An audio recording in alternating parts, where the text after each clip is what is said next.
Assalamu alaikum student. I am your maths teacher Ms. Shanse. I hope you all are fine and safe at home.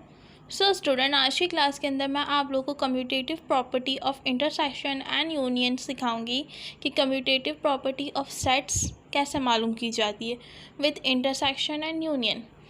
So student, take out your book and open the exercise number 1 and page number 18. So student, last class के अंदर हम लोगों ने union, intersection, complements and minus वाले question सीख लिए थे.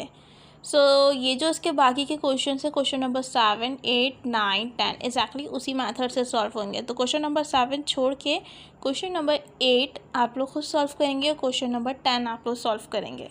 इसके साथ साथ आज की क्लास के अंदर हम commutative property of intersection set सीखेंगे एंड यूनियन ऑफ इंटरसेक्शन आप लोग खुद सॉल्व करेंगे. So now student, come to the solution. So student, यहाँ पे हम लोगों ने सवाल लिख लिया है. If a is equals to 1 3 5 7 9 and b is equals to 2 4 6 8 10 and c is equals to 3 6 12 18 and 21, then prove the commutative property of intersection of set. इसके अंदर हम लोग को ये सवाल दे दिया जाता है, हमें इसकी प्रॉपर्टी खुद बनानी होती है. तो सॉल्यूशन की हेडिंग डालिए, हम प्रॉपर्टी बनाएंगे. इंटरसेक्शन है तो हमें इंटरसेक्शन मालूम करना है. प्रॉपर्टी है a bracket intersection b bracket intersection c, ठीक है, is equals to a intersection bracket b intersection c. Examiner हमें सिर्फ सवाल लिख के देगा, हमें इसकी प्रॉपर्टी खुद बनानी होती है. ये इस प्रॉपर्टी के अंदर हम लोग को प्रूफ करना है राइट हैंड साइड और लेफ्ट हैंड साइड को. First of all, first we find, हम राइट हैंड साइड सॉल्व करेंगे. तो first we find the right hand side, RHS, right hand side. So right hand side हमारी कौन सी है, ये हम there is one the right hand side. So A intersection bracket B intersection C, ये हम सॉल्व करेंगे. सबसे पहले ब्रैकेट को सॉल्व करते हैं. तो ब्रैकेट में है b इंटरसेक्शन c, हमने लिखा b इंटरसेक्शन c. अब हम b इंटरसेक्शन जो सिंपली इंटरसेक्शन मालूम करते हैं हम वैसे ही करेंगे. b is equals to bracket, b का ब्रैकेट कौन सा है, ये रहा b. सो 2 4 6 8 10, यहाँ पे लिख लेते हैं 2 4 6 8 एंड 10. ब्रैकेट इंटरसेक्शन है तो इंटरसेक्शन का मार्क, इसके बाद c है तो c is equals to c का ब्रैकेट लिखेंगे. 3 6 12, सॉरी ये 9 गलती से लिख दिया था, 18 और यहाँ पे कि 21, 12 की जगह मैंने 21 कर दिया था, मिस्टेक हो गई थी.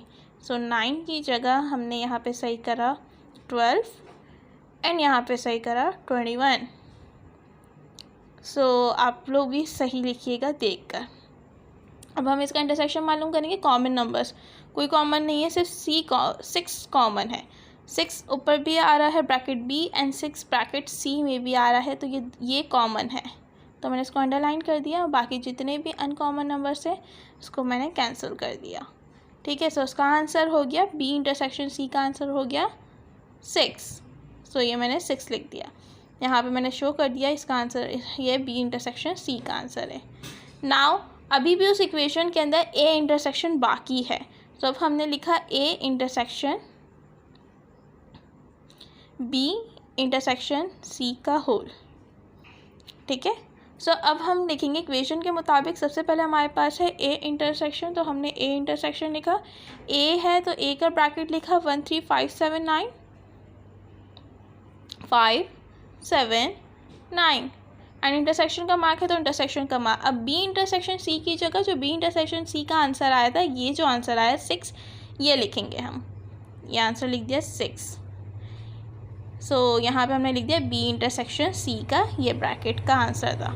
सो उधर भी कॉमन नंबर लेना है, कोई कॉमन नहीं है, सारे अनकॉमन है, तो इसलिए हमने सबको क्रॉस कर दिया, इवन 6 को भी. सो a intersection b intersection c का होल, तो उसका होल क्या आया, कुछ भी नहीं, 0. इट्स मीन एम्प्टी सेट है. एम्प्टी सेट के लिए हम क्या नल सेट यूज़ करते हैं, इसका सिंबल मैंने यूज़ कर दिया, 0 बना के काटे. सो अभी हमारे पास हमने राइट हैंड साइड प्रूफ कर ली है, अभी हमें लेफ्ट हैंड साइड प्रूफ करना बाकी है, तो मैं इसको नेक्स्ट पेज पे सॉल्व कर रही हूँ. सो यहाँ पे हमने लिखा हमारे पास क्या इक्वेशन थी, ए इंटरसेक्शन बी का होल इंटरसेक्शन सी। सो हमने ये इक्वेशन लिख ली कि हमारे पास स्टूडेंट यहाँ पे एक स्टेटमेंट आएगी, मैं लिखना भूल गई थी, second we find a left hand side, आप लोग प्लीज़ ये लिख लीजिएगा। सो ए इंटरसेक्शन बी का होल, अब हम सबसे पहले ब्रैकेट फाइंड आउट करेंगे। तो हमने ए है तो हमने ए लिखा, अगेन वही सारा प्रोसेस होगा। ए का ब्रैकेट आएगा 1 3 5 7 9 5 7 9, ब्रैकेट क्लोज एंड इंटरसेक्शन का मार्क है तो मैं भी इंटरसेक्शन का mark, and B is equals to 2, अब हम लिखेंगे 2 4 6 एंड 8 10, 6 8 एंड 10, ब्रैकेट क्लोज। अब इनका इंटरसेक्शन मालूम करेंगे तो कॉमन एलिमेंट देखेंगे कि कौन सा कॉमन एलिमेंट है। So A intersection B is equals to, कोई कॉमन एलिमेंट नहीं था इधर, इसके दोनों ब्रैकेट्स के अंदर सब ऑपोजिट थे एक दूसरे से, तो हमने सबको क्रॉस कर दिया। 1 क्रॉस 3 क्रॉस 5 7 9 2 4 6 8 10, तो मैंने सबको क्रॉस कर दिया। तो कोई एलिमेंट यहाँ पे नहीं है तो ये हमारे पास हमारा एम्प्टी सेट यानी नल सेट बन गया। सो हमने इसका सैम्पल यूज़ कर लिया। ये इंटरसेक्शन मालूम हो गया, इंटरसेक्शन बी। अब आ जाते हैं इंटरसेक्शन सी मालूम करने की। तो हमारे पास इक्वेशन है ए इंटरसेक्शन बी का होल इंटरसेक्शन सी। सो हमने ए इंटरसेक्शन बी तो मालूम कर लिया है जिसका आंसर आया था नल सेट, तो अब हम वही लिख लेंगे, null set is equals to, ये किसका था, ए इंटरसेक्शन बी का था। ठीक है, इसका होल लिख लिया। इसके बाद इंटरसेक्शन सी है मेरे पास इक्वेशन के हिसाब से, तो इंटरसेक्शन का निशान सी इज इक्वल्स टू, सी का ब्रैकेट यूज़ करा। सी का ब्रैकेट का है 3 6 9 12 18 एंड 21। सो ये मैंने लिख लिया। अब इन दोनों के अंदर भी इंटरसेक्शन मालूम करता है, जाहिर सी बात है ऊपर नल सेट और नीचे सारे नंबर्स हैं तो कोई कॉमन नहीं है, क्रॉस कर दिया सबको। सो इसका आंसर भी हमारे पास नल सेट आ गया। तो हमने लिखा ए इंटरसेक्शन बी का whole intersection C is equals to null set. इसके बाद देखें आप लोग यहाँ पे ए इंटरसेक्ट, ये हमारे पास लेफ्ट हैंड साइड इसका आंसर भी 0 आया, इसका आंसर भी, राइट हैंड साइड का आंसर भी नल सेट बना। दोनों एक दूसरे के इक्वल हैं, बराबर हैं, इसलिए हमने यहाँ पे लिखा ए इंटरसेक्शन बी का whole intersection C is equals to A intersection का होल बी इंटरसेक्शन सी का होल। सो इसका आंसर भी क्या आया था, नल सेट। ठीक है, हमने नल सेट बना दिया इज इक्वल्स टू, और इस वाली का आंसर भी क्या आया था, नल सेट।